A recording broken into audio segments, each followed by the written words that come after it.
உங்களை வேதியியல் தமிழிற்கு வரவேற்கிறேன். நம்முடைய கெமிஸ்ட்ரி 24x7 நெடுந்தொடரில் முந்தைய போட்டித் தேர்வு வினாக்களை ஒன்றாக பார்த்துக்கிட்டே வர்றோம். இன்னும் குறிப்பாக சொல்ல போனோம் அப்படின்னா நம்மளோட லாஸ்ட் செஷனில் நெகிசி கிராஸ் கப்ளிங் சார்ந்த வினைகளை பார்த்தோம். தற்போதைய செஷனில் நம்ம 2G டோஸ்ட் அல்லைலேஷன் சார்ந்த ப்ராப்ளங்களை ஒவ்வொன்றா பார்க்கலாம். அதற்கு முன்னதாக நம்ம சேனலுக்கு யாரும் சப்ஸ்கிரைப் பண்ணாமல் இருந்தீங்கன்னா சப்ஸ்கிரைப் பண்ணுங்கள். வாங்க இன்றைய கேள்விக்குள்ளே போகலாம். இக்கேள்வியானது CSIR 2015ஆம் ஆண்டு கேட்கப்பட்ட கேள்வி. இந்த கேள்வியின்படி நமக்கு ஒரு அல்லைலிக் சப்ஸ்ட்ரேட் வந்து நமக்கு கொடுத்துருக்காங்க.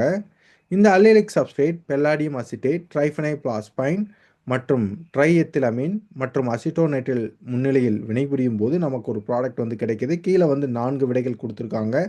வாங்க எது சரியான விடைன்னு சொல்லி நம்ம சேர்ந்து பார்க்கலாம்.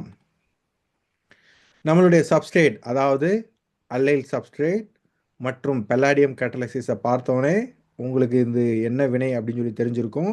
இந்த வினை வந்து 2G டோஸ்ட் அல்லைலேஷன் ரியாக்ஷன். இந்த 2G டோஸ்ட் ரியாக்ஷனை பற்றி நம்ம சேனலில் ஏற்கனவே விரிவாக விவாதிச்சிருக்கோம். அதோட கேட்டலிட்டிக் சைக்கிள் மற்றும் மேக்னஸ்டிக் டீடைல், அதை தொடர்ந்து வேரியஸ் எக்ஸாம்பிள்ஸ் நம்ம ஏற்கனவே பார்த்துருக்கோம். யாரும் பார்க்கல அப்படின்னா டிஸ்கிரிப்ஷனில் லிங்க் இருக்குது, பாருங்கள். இந்த 2G டோஸ்ட் ரியாக்ஷனுக்கு நமக்கு என்ன தேவை அப்படின்னா பெல்லாடியம் ஜீரோ கேட்டலைசிஸ் வந்து நமக்கு தேவைப்படும். சரி, இங்கே பார்த்தீங்க அப்படின்னா பெல்லாடியம் அசிட்டேட் கொடுத்துருக்காங்க, ட்ரைஃபெனைல் பாஸ்பைன் கொடுத்துருக்காங்க, ட்ரைஎத்திலமைன் கொடுத்துருக்காங்க. இங்கே எப்படி வேணாலும் பெல்லாடியம் ஜீரோ உருவாகலாம். எடுத்துக்காட்டாக பார்த்தோம் அப்படின்னா பெல்லாடியம் அசிட்டேட் ட்ரைஃபெனைல் பாஸ்பைனோட வினைபுரியிறப்ப நமக்கு பெல்லாடியம் டெட்ராக்கிஸ் கிடைக்கலாம். அல்லது பெல்லாடியம் அசிட்டேட் வந்து ட்ரைஎத்திலமைன் கூட வினைபுரியிறப்ப நமக்கு இன்ஸ்டியூட்டில் பெல்லாடியம் ஜீரோ வந்து நமக்கு கிடைக்கலாம். அந்த பெல்லாடியம் ஜீரோ ட்ரைஃபெனைல் பாஸ்பைன் கூட வினைபுரியிறப்ப நமக்கு பெல்லாடியம் டெட்ராக்கிஸ் வந்து கிடைக்கலாம். அந்த அடிப்படையில் பார்க்குறப்ப நமக்கு பெல்லாடியம் டெட்ராக்கிஸ் கிடச்சிச்சு அப்படின்னா அதுலேருந்து 2 லிகாண்ட் டிசோசியேட் ஆகி நமக்கு ஆக்டிவ் பெல்லாடியம் ஜீரோ கேட்டலைசிஸ் வந்து நமக்கு கிடைக்கும். இதன் பிறகு பார்த்தோம் அப்படின்னா நம்ம சப்ஸ்ட்ரேட்டை பாருங்கள். நம்ம சப்ஸ்ட்ரேட்டில் வந்து ஒரு அல்கீன் இருக்குது. அப்போ என்ன பண்ணும் அப்படின்னா இந்த அல்கீன் வந்து பெல்லாடியத்து கூட அசோசியேஷன் அதாவது கோஆர்டினேஷன் பண்ணும். அப்படி கோஆர்டினேஷன் பண்ணிச்சு அப்படின்னா நமக்கு இந்த மாதிரி இன்டர்மீடியேட் வந்து கிடைக்கும். இங்கே இந்த கோஆர்டினேஷன் வந்து எப்படி நடக்கும் அப்படின்னா ஸ்டீரியோ செலக்டிவ் ஃபேஸராக நடக்கும். இப்போ பார்த்தோம் அப்படின்னா இங்கே அசிட்டேட் குரூப் வந்து டாப் ஃபேஸில் இருக்குது. அப்போ டாப் ஃபேஸ் வந்து கம்ப்ளீட்டாக உங்களுக்கு சீல்டாகி இருக்கும். அப்போ நம்மளோட பெல்லாடியம் வந்து பாட்டம் ஃபேஸ் வழியில் இந்த அல்கீனோட அசோசியேஷன் அதாவது கோஆர்டினேஷன் பண்ணும். அப்படி கோஆர்டினேஷன் பண்ணிச்சு அப்படின்னா நமக்கு இந்த இன்டர்மீடியேட் வந்து நமக்கு கிடைக்கும். இதன் பிறகு என்ன நடக்கும்? ஆக்சிடேட்டிவ் அடிஷனுக்கு உட்படும்.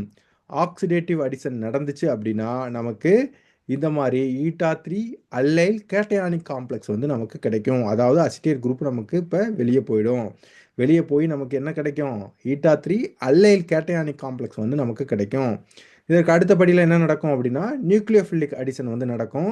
இங்கே பார்த்தீங்க அப்படின்னா நமக்கு ஒரு அமீன் நியூக்ளியோஃபைல் வந்து இதே சப்ஸ்ட்ரேட்டில் வந்து இருக்குது. அப்போ நமக்கு இந்த வினை எந்த வழியில் நடக்கும்? இன்ட்ரா மாலிகுலர் ஃபேஸ்னால் நமக்கு நடக்கும். அப்போ அமீன் நியூக்ளியோஃபைல் இப்போ எந்த பொசிஷனை போய் தாக்கும் அப்படிங்கிறத பார்க்கணும்.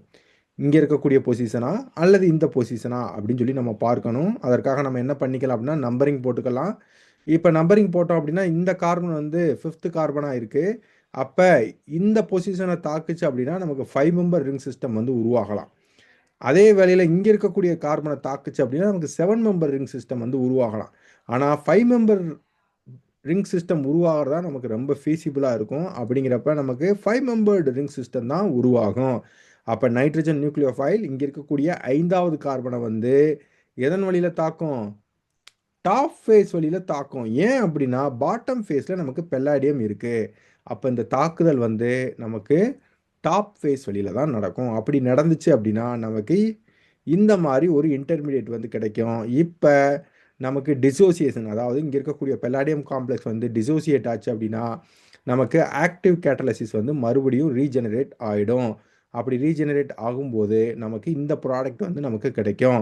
இந்த ப்ராடக்டை நம்மளோட வசதிக்காக இந்த மாதிரி நம்ம மாற்றி எழுதணும் அப்படின்னா 2 ஹைட்ரஜன் ஆட்டம் வந்து நமக்கு பாட்டம் ஃபேஸில் இருக்குது அப்படின்னு அர்த்தம். சரி, வாங்க நம்ம கேள்விக்குள்ளே போகலாம். இதுவரைக்கும் நம்ம விவாதிச்சோட அடிப்படையில் பார்க்குறப்ப கீழே கொடுத்துருக்கக்கூடிய விடைகளில் மிகவும் சரியான விடை வந்து ஆப்ஷன் 2 தான். உங்களுக்கு இந்த விரிவுரை பிடிச்சிருந்துச்சுன்னா லைக் பண்ணுங்கள், ஷேர் பண்ணுங்கள், கமெண்ட் பண்ணுங்கள். இது போன்ற கேள்விகள் அடிக்கடி பார்க்கணும் அப்படின்னா வேதியியல் தமிழிற்கு சப்ஸ்கிரைப் பண்ணுங்கள். மீண்டும் இன்னொரு கேள்வியில் சந்திக்கும் வரை நன்றி நண்பர்களே.